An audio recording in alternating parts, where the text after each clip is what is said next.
കൂട്ടുകാർക്ക് നല്ലൊരു രാത്രി ആശംസിച്ചുകൊണ്ട് മാമ്പഴത്തിന്റെ പുതിയ വീഡിയോയിലേക്ക് സ്വാഗതം. നമുക്ക് നേരെ ഉണ്ണിമോടെ അയ്യപ്പസ്വാമിയുടെ അടുത്ത ആഴ്ചയിലെ നല്ലൊരു പ്രമോ വിശേഷം കണ്ടാലോ.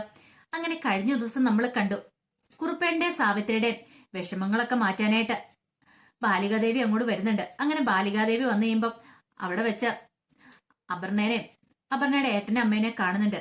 പിന്നീട് അവരുടെ മുന്നിൽ വെച്ച് തന്നെ വിഷ്ണു തനിക്ക് സംഭവിച്ച കാര്യങ്ങളൊക്കെ പറയാണ്. അവരുടെ കൊടും ചതിയൊക്കെ, അപർണയുടെ കൊടും ചതിയൊക്കെ. പക്ഷെങ്കിൽ ഈ സമയത്ത് മണി പറഞ്ഞ കാര്യം വേറെ ഒന്നായിരുന്നു. അപർണയുടെ ഏട്ടൻ പറഞ്ഞ കാര്യം വിഷ്ണു തന്റെ പെങ്ങളെ മനഃപൂർവ്വം നശിപ്പിച്ചു, അപ്പൊ അതുകൊണ്ട് മാത്രമാണ് അന്ന് അങ്ങനെയൊക്കെ പെരുമാറിയെന്നായിരുന്നു. പക്ഷെ വിഷ്ണു പറഞ്ഞു കൊടും ചതി അവിടെ നടന്ന്, ഞാൻ അങ്ങനെയൊന്നും ചെയ്തിട്ടില്ല, ഞാൻ അപർണയോട് ഒരു തെറ്റും ചെയ്തിട്ടില്ല. പക്ഷെ എങ്കില് ഇവരെന്നെ ചതിക്കുകയോ ചെയ്തേ, ഇവര് മനഃപൂർവ്വം ഏട്ടനും അനിയത്തിയും കൂടെ ചേർന്ന് ചതിക്കുകയോ ചെയ്തേ. ഞാന് എന്റെ പണമൊക്കെ സ്വന്തമാക്കാൻ വേണ്ടിയിട്ടായിരുന്നു ഇവരുടെ ആ ചതി എന്ന് പറയാം. ഇതെല്ലാം കേട്ട് കഴിഞ്ഞപ്പോ കുറുപ്പേട്ടൻ ആര് പറയുന്നത് വിശ്വസിക്കണ്ടെന്നൊരു സംശയം വന്നു. ഈ സമയം അന്നപൂർണേശ്വരി ദേവി പറഞ്ഞു, കുറുപ്പേട്ടൻ ധൈര്യമായിട്ട് വിഷ്ണു പറയുന്നത് വിശ്വസിച്ചോളൂ. കാരണം ദേഹം വെടിഞ്ഞ ദേഹിയാണത്. ആത്മാവ് ഒരിക്കലും കള്ളം പറയേണ്ട കാര്യമില്ല, ആത്മാവിന് കള്ളം പറയേണ്ട ആവശ്യമില്ലെന്ന് പറയാം. ഇത് കേട്ടപ്പോൾ കുറുപ്പേട്ടന് തോന്നി, അപ്പൊ വിഷ്ണു പറഞ്ഞാണോ സത്യം? ഇവര് ശരിക്കും പറഞ്ഞ കള്ളത്തരം കാണിക്കുമായിരുന്നോ? അപ്പൊ തന്റെ മോൻ എന്താ ശരിക്കും സംഭവിച്ചേ? ആ ഒരു ചിന്തയൊക്കെ കുറുപ്പേട്ടന്റെ ഉള്ളിലുണ്ടാകുന്നുണ്ട്. കുറുപ്പേട്ടൻ പെട്ടെന്ന് മണിയെടുത്ത് നിന്നിട്ട് സത്യം പറയടാ, എന്താ അവിടെ സംഭവിച്ചേ? വിഷ്ണുവിനെ നിങ്ങൾ ചതിക്കുമായിരുന്നു ചെയ്തെന്ന് ചോദിക്കുക. ഞങ്ങൾ വരുന്ന സമയത്ത് അപർണ അവിടെ എന്നെ നശിപ്പിച്ചു, വിഷ്ണു എന്നെ നശിപ്പിച്ചെന്ന് പറഞ്ഞ് കരഞ്ഞുകൊണ്ടിരിക്കുന്ന കണ്ടേ. അതിന്റെ പേരില് ഞാൻ വിഷ്ണുവിനെ ഒത്തിരി തല്ലുമൊക്കെ ചെയ്തു. സത്യം പറയടാ, അവിടെ പിന്നീട് എന്താ സംഭവിച്ചെന്ന് ചോദിക്കുക. ഇത് കേട്ടത് മണി പറഞ്ഞു, ഞാൻ പറഞ്ഞ സത്യമോ കുറുപ്പേട്ട? ഞാൻ എന്തിനാ കള്ളം പറയണേ? എന്റെ പെങ്ങളെ ഇവൻ നശിപ്പിച്ചു, അതിന്റെ പേരിലാണ് ഞാൻ ഇവനുമായിട്ട് വഴക്കുണ്ടാക്കിയത്. അത് കുറുപ്പേട്ടനും കണ്ട കാര്യല്ലേ? പെട്ടെന്ന് കുറുപ്പേട്ടൻ പറഞ്ഞു, ഞാനൊന്നും കണ്ടിട്ടൊന്നുമില്ല, ഞാൻ വരുന്ന സമയത്ത് ഇപ്പോൾ അവിടെ കരഞ്ഞുകൊണ്ടിരിക്കുന്ന കണ്ടേന്ന് പറയാം. ഈ സമയം അപർണ പറഞ്ഞു, അതെ, എന്റെ ഏട്ടൻ പറയുന്ന കാര്യങ്ങളെല്ലാം സത്യമാണെന്ന് പറയണം. പെട്ടെന്ന് അന്നപൂർണേശ്വരി ദേവി കുറുപ്പേന്റെ അല്ല മണിയുടെ കാലിലേക്കൊന്ന് നോക്കുകയാണ്. മണിയുടെ കാൽഭാഗത്ത് തീ പടരുവാണ്. മണി ഒരു നിമിഷം അയ്യോ അമ്മയെന്ന് പറഞ്ഞ് കിടന്ന് നിലവിളിക്കുകയാണ്. ഈ സമയം ദേവി പറഞ്ഞു, അതെ, കള്ളത്തരം പറഞ്ഞിട്ടുണ്ടെങ്കിൽ ഇതായിരിക്കും ശിക്ഷ. ഇപ്പൊ നീ പറഞ്ഞ കാര്യങ്ങളെല്ലാം കള്ളത്തരവാ, അതുകൊണ്ട് ബാലികാദേവി നിനക്ക് ശിക്ഷ തന്നാന്ന് പറയണം. പെട്ടെന്ന് മണി പറഞ്ഞു, അയ്യോ എന്നോട് ക്ഷമിക്ക് ബാലികാദേവി, എനിക്ക് അറിവില്ലായ്മ കൊണ്ട് പറ്റിപ്പോയതാ. ഞാൻ ഇത്ര സമയം പറഞ്ഞ കാര്യങ്ങളെല്ലാം കള്ളത്തരമായിരുന്നു പറയാ. ഇത് കേട്ടും കുറുപ്പാടൻ ചെയ്ത് സത്യം പറയടാ എന്ന് പറയണ. എന്റെ ഈ കാലിലെ തീയൊന്ന് അണയ്ക്കാൻ ദേവിയോട് പറ, എങ്കിൽ ഞാൻ പറയാം, കാര്യങ്ങളെല്ലാം പറയാം, എന്താ നടന്നേന്നുള്ള കാര്യങ്ങളെല്ലാം പറയാന്ന് പറയാണ്. പിന്നീട് ബാലികാദേവിയുടെ മുന്നില് മണി കരഞ്ഞ് അപേക്ഷിക്കുകയാണ്. ഈ സമയം മണിയുടെ കാലിലെ തീയൊക്കെ അങ്ങോട്ട് പോയി. പിന്നീട് മണി പറഞ്ഞു, ഇത്ര സമയം പറഞ്ഞ എല്ലാം കള്ളത്തരവാന്ന് പറയണേ. പെട്ടെന്ന് സാപത്ത് പറഞ്ഞു, സത്യം പറയടാ, എന്റെ മോൻ എന്താ സംഭവിച്ചേ? നിങ്ങള് എന്റെ മോനെ ചതിച്ചാന്ന് എനിക്ക് മനസ്സിലായി, സത്യം പറ, അവിടെ നടന്ന എന്താന്ന് ചോദിക്കുകയാണ്. പിന്നീടാണ് മണി പറഞ്ഞേ, അപർണെ മണിയും കൂടെ ചേർന്നിട്ടൊരു നാടകം കളിച്ചായിരുന്നത്. വിഷ്ണുവിന്റെ ആ വീടൊക്കെ തൂത്ത് വൃത്തിയാക്കേണ്ട ഒരാളെ വേണമെന്ന് പറഞ്ഞു. മണി നേരെ ചെന്ന് തന്റെ പെങ്ങളെ വിളിച്ചോണ്ട് വരണം. അപ്പൊ പെങ്ങളോട് പറഞ്ഞു, നല്ല ക്യാഷ് ടീമാ, അമേരിക്കൻ ടീമാ, പെങ്ങളുടെ കല്യാണവും കഴിഞ്ഞിട്ടില്ല. ഒരു പക്ഷേങ്കില് അവിടെ നിനക്ക് കേറി പറ്റുവാണെങ്കിൽ നിനക്ക് സുഖമായിട്ട് ജീവിക്കാം. അതുകൊണ്ട് ഒരു കാര്യം ചെയ്യാം, എങ്ങനെയെങ്കിലും അവനെ വശത്താക്കാൻ നോക്കാൻ പറഞ്ഞിട്ടുണ്ടായിരുന്നു. അങ്ങനെയാണ് വിഷ്ണുവായിട്ട് അവൾ അടുക്കാൻ ശ്രമിച്ചേ. പക്ഷെ വിഷ്ണു ഒരു സ്ഥലത്തിലും പിടി തരുന്നില്ലെന്ന് മനസ്സിലായി. അതോടെ അപർണ തന്റെ അടുത്ത അടവെടുത്തു. വിഷ്ണു തന്നെ നശിപ്പിച്ചെന്ന് പറയുകയാണെങ്കിൽ ഇനിയിപ്പോ കുറുപ്പേടിന് സാവത്തിലേക്ക് വന്നു കഴിയുമ്പോൾ അതല്ലേ വിശ്വസിക്കുള്ളൂ. വിഷ്ണുവിന് തന്നെ കല്യാണം കഴിക്കാതിരിക്കാൻ പറ്റില്ല.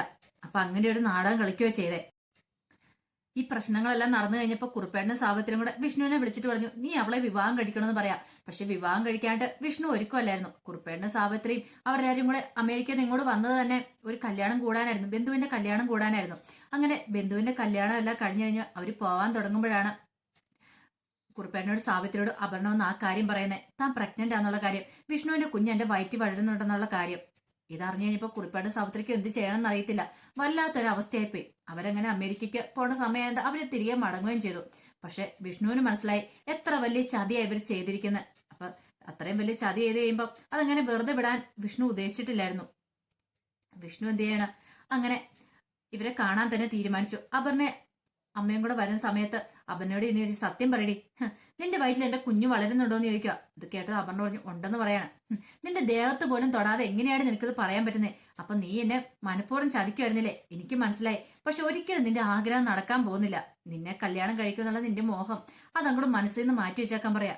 ഇത് കേട്ട അപർണ പറഞ്ഞു, ഞാൻ നിന്നെ ചതിച്ചിട്ടുണ്ടെങ്കിൽ അല്ലെങ്കിൽ നിന്നെ ഞാൻ ഇഷ്ടപ്പെട്ടിട്ടുണ്ടെങ്കിൽ ഉറപ്പായിട്ടും നീ എന്റെ കഴുത്തിൽ താലിയാർത്തും. അതിന് ഏതറ്റം വരെ പോകാനായിട്ട് എനിക്ക് ഒരുക്കുവാന്ന് അപർണ പറയാം. ഇത് കേട്ടൻ വിഷ്ണു പറഞ്ഞു, നിന്റെ വയറ്റിൽ വരുന്ന കുഞ്ഞ് ഒരു കാര്യം ചെയ്യാം, ആദ്യം നീ അങ്ങോട്ട് പ്രസവിക്കുക, എന്നിട്ടാട്ടെ നിന്റെ വയറ്റിൽ വരുന്ന കുഞ്ഞുണ്ടോ ഇല്ലയോ എന്നൊക്കെ നമുക്ക് തെളിയിക്കണമല്ലോ. ആദ്യം നിന്റെ ഡെലിവറി കഴിട്ടെ, എന്നിട്ട് നിന്നെ ഞാൻ കല്യാണം കഴിക്കാന്ന് പറയാം. ഇത് കേട്ടോ അപർണയെന്ന് ഞെട്ടി. അപർണയ്ക്ക് മനസ്സിലായി തന്റെ ഉദ്ദേശങ്ങളൊന്നും നടക്കാൻ പോകുന്നില്ലെന്ന്.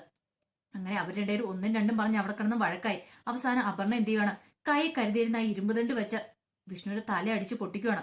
വിഷ്ണു ആ അടിയേറ്റതോടെ താഴേക്ക് വീഴുവാണ്. വീണ്ടും അടിച്ച് അവിടെ വെച്ച് തന്നെ അവനെ അങ്ങോട്ട് തീർത്ത് കളയാണ്. ഇത് കണ്ടുകൊണ്ട് അപർണ അമ്മ അവിടെ നിൽക്കുന്നുണ്ടായിരുന്നു. ഒരു നിമിഷത്തേക്ക് എന്ത് ചെയ്യണമെന്ന് അറിയത്തില്ല.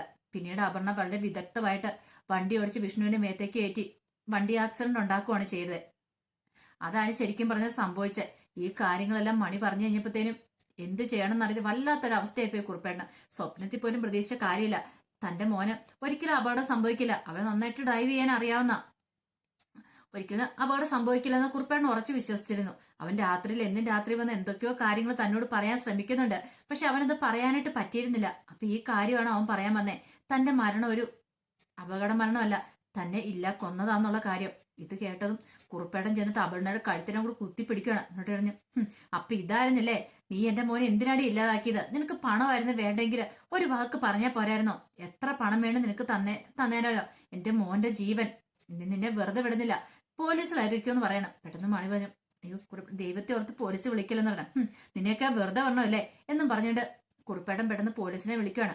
പോലീസിനെ വിളിച്ച് അങ്ങനെ അപർണേനെ മണിനെ അവരെല്ലാവരും കൂടെ പോലീസ് വന്ന് അറസ്റ്റ് ചെയ്തുകൊണ്ട് പോവാണ്.